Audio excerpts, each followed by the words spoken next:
Hi, Sean Hathaway here talking about Netflix reported earnings 2 days ago. Today their stock price is up about 7%, closing at $350.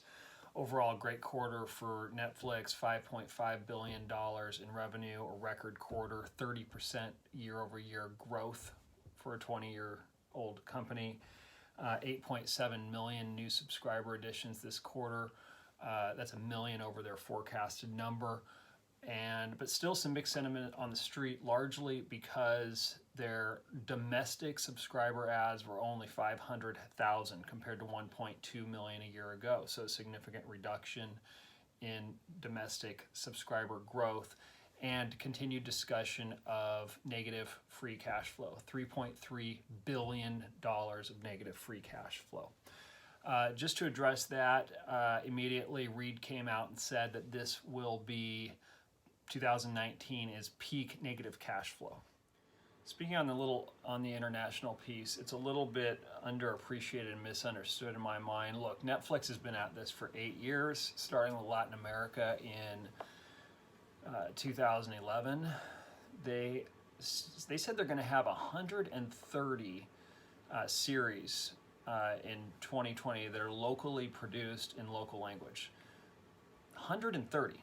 And then those series, plus the US series, are all dubbed into 9 to 10 languages. So audioed into 9 to 10 languages, and then subtitled into 27 to 30 other languages. That's amazing, and that's an amazing technological feat.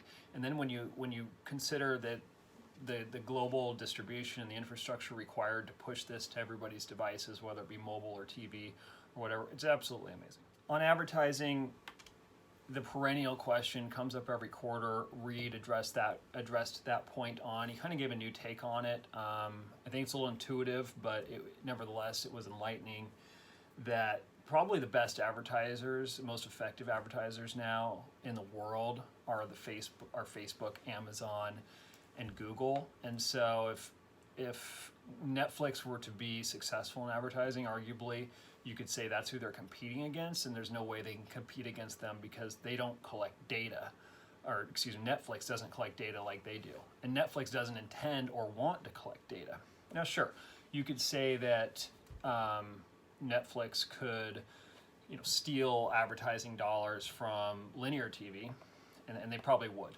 But I think the key point here is two things. One, advertising dollars it's not easy money, and it's not necessarily highly profitable for Netflix. And two, they don't want to collect data.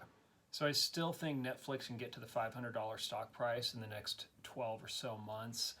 And the good thing is management's in the driver's seat. It's really just a couple of things. One, continued steady increase in subscribers, so in the 30 million subscriber range for 2020, similar to 19 and 18 ranges, and no domestic subscriber decreases, and improved cash flow. I think the more interesting question is, what's it going to take for Netflix to really break out to, like, say, $700 in the next 2 to 3 years?